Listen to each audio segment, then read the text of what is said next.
morning, everybody. So always a pleasure to see you here on Renewables in Africa channel. So what is that we do? So we bring to you very interesting people, shakers and movers of the industry in the African continent, but also beyond. And today, I want to talk to you about somebody very interesting, right? So he works for a law firm. So I'm tempted to give his name, but I won't do that because I want to give him the pleasure to give it to you. So Mr. Jason, that's what I'm going to say for that. For now. So would you mind introducing yourself? Because I'm sure lots of people will be curious to find out who are you, what have you done, and why is that Tony is talking to you today? Okay, Tony, thank you so much. I really appreciate it. Thank you for the intro. Hopefully I won't disappoint all your listeners today. So my name is Jason Parker. I'm a partner at Hunter Andrews Kurth, based in the London office. If you've never heard of the law firm, well, let me help. Hunter Andrews, which is for short, US-based law firm with global offices, but we have a deep history of doing projects in Africa. And this goes back over 30 years, simply because of our location in Washington and being one of the, say, leading US practices, paying attention to developing energy and infrastructure in Africa across the continent. So we have a deep balance sheet of deals. We're not newcomers to the arena. We've been here a long time. My practice specifically is renewables, refining, petrochemicals, and surprising, nuclear. That stretches across the continent, but also I do some of this work in the Middle East as well. In London, we have a number of partners that cover project development, which is one of my specialty areas. I've got a background in engineering, and we also cover finance, funding these large scale projects. And then last, we do a lot of work helping governments procuring projects. And for your sake, Tony, it's procuring renewables. That's an area we specialize in. That's very, very interesting because as we're talking, I could see that we definitely have at least two things in common. Number one, we're both engineers. And number two, right, we're not actually doing proper engineering anymore. We're doing other things now, right? That's right. Yeah, we found our way somewhere else. Exactly. So why did you leave engineering? Were you following the money? No, of course not. Of course not. It was purely altruistic. If you can't tell from my accent, I'm American, but I relocated to London. Okay. Really, my move out of engineering was to become a bit more global in the work I do. I love working across cultures because at the end of the day, people is who matter, and providing services for people, working with different people, getting different takes on things is something you can do in engineering. But when I started my career, I was in Barberton, Ohio, making nuclear reactors for the US Navy. And that's somewhat isolating because you don't really get to travel the world or work across different countries, in that it's highly secure, pretty closed off. So the move and leaving engineering was to sort of expand my life experience. Excellent. That's impressive. And you mentioned that obviously you're coming from a law firm which is global and with offices as well clearly in Washington, D.C. I was in Washington, D.C. not long ago, attending a conference, sustainability conference organized by The Economist. So I was speaking and moderating there. I don't know whether you were there, but actually we actually sort of missed each other because both of us were in Brussels, absolutely, weeks ago, and then for the big and huge Africa Energy Forum. And as we were talking just before we started this interview, you were telling me that you are not new to this conference. So what happened? So did you leave that before you decided to come back? So can you tell me more about it? I mean, you know what happened. You know the answer. COVID happened. COVID happened. So nothing really replaces in-person dialogue. I mean, even this video we're doing today is really helpful. I wish we could have met in person in Brussels, but you're here in London, so hopefully we'll get a chance to do that in person soon.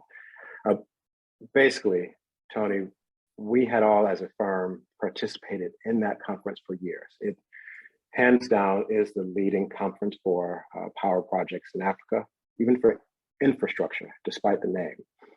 all the players are there, the developers, the lenders, the bankers, the insurers, the technical advisors are all present.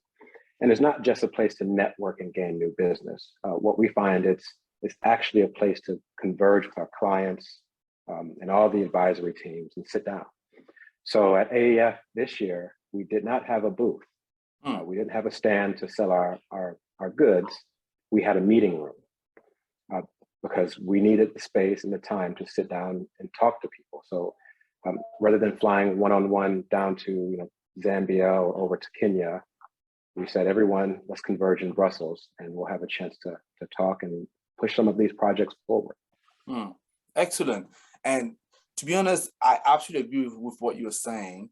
And I personally was impressed by the number of meeting rooms that were there, because I went and actually looked at them.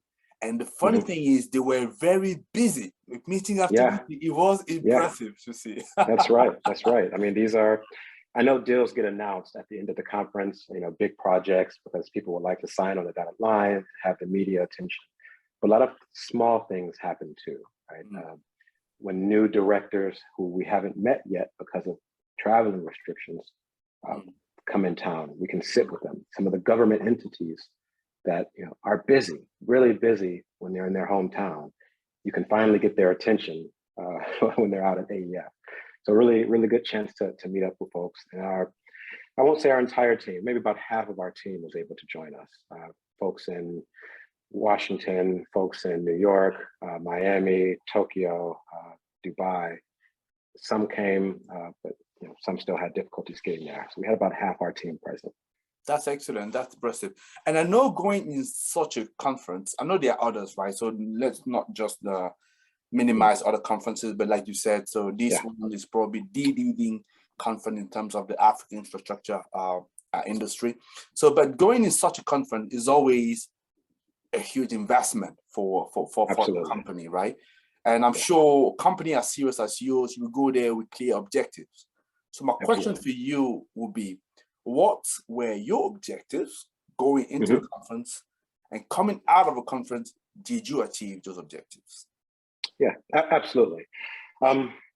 Objectives going in, we are still a business. So making sure the people who could hire us, the governments, the financiers, the lenders, and developers, remember our name. We have a common saying. Oftentimes, the lawyer you hire is the last lawyer you met, right? And that's not always true. Expertise matters, but you have to be present in the room to let them know this is the space that we play in. We know the industry. We know who's doing what where, and we can also share with you our market insights. So if I meet a minister from Namibia, I can honestly say, we're working on 2 deals right next door in Zambia. We're working on another deal in Egypt and 2 others in Ethiopia. This is what we've learned.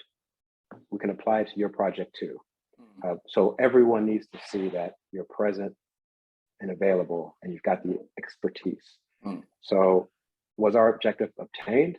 Absolutely. We met the people we've targeted to meet. AEF made it very easy to identify who we wanted to meet. But we met them and conveyed, look, we're here. And when you need us, and we probably worked with, since we've worked in nearly every country on the continent, we can come back, see you again.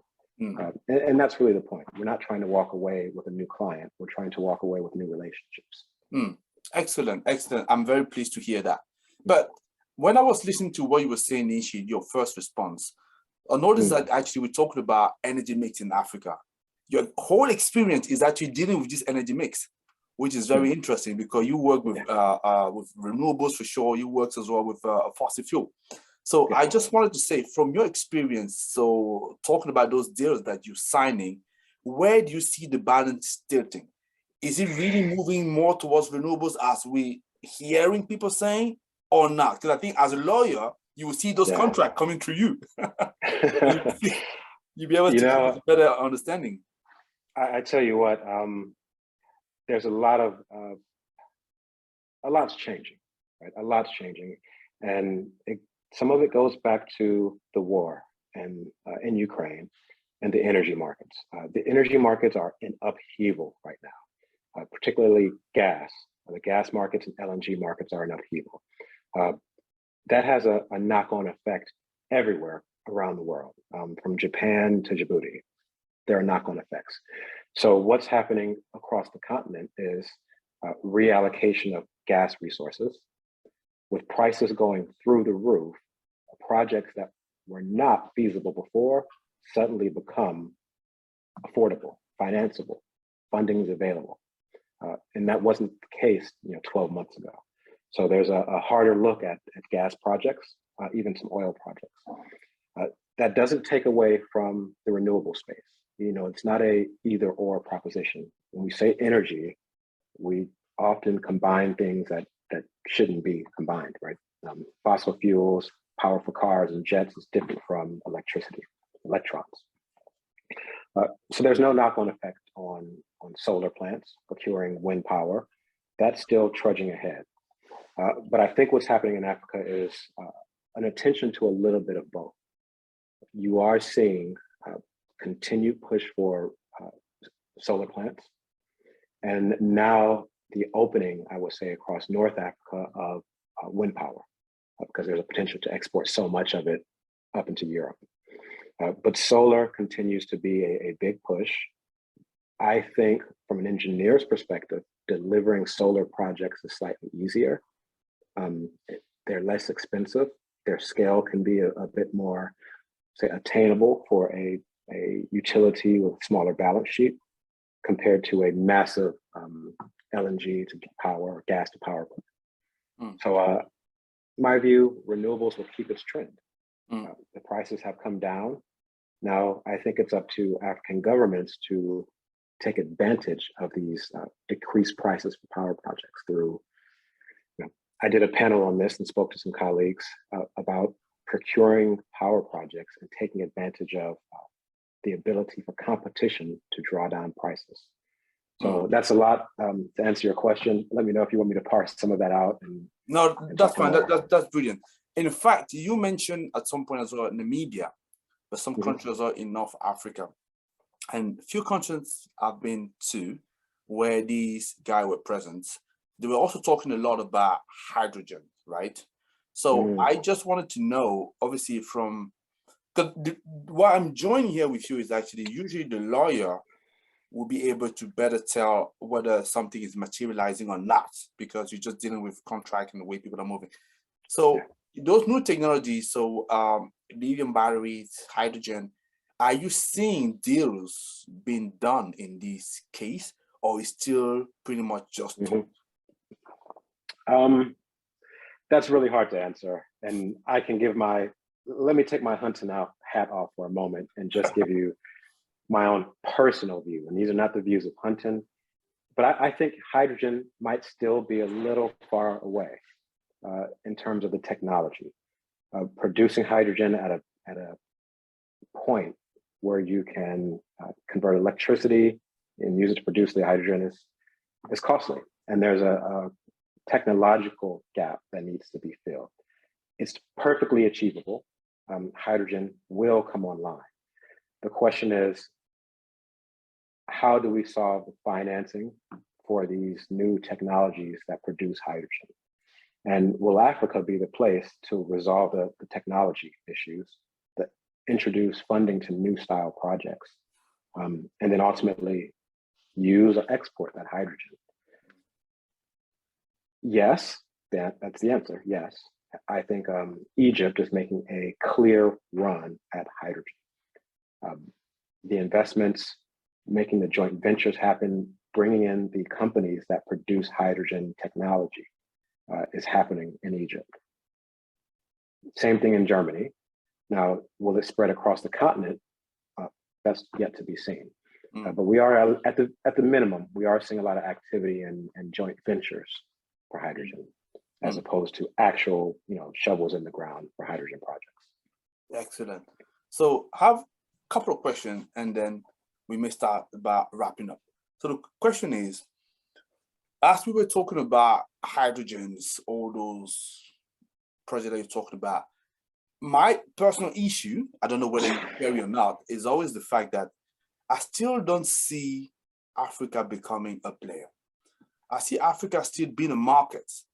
So from your point of view, how do we shift it so that actually we can also start seeing a lot of local players really taking advantage of those opportunities that we are talking about? So that, as I say, the continent is just seen, is not just seen as a moment, still a market. You know, Tony, I want to challenge that a bit. Okay. Right? Who uses hydrogen for what? Right? There is no market anywhere. Right? It doesn't exist. So we're creating a technology to solve a different problem. Maybe it's transport, which is, you know, an option for hydrogen. Maybe it's to produce power. But I think ultimately it might be transport, long distance transport.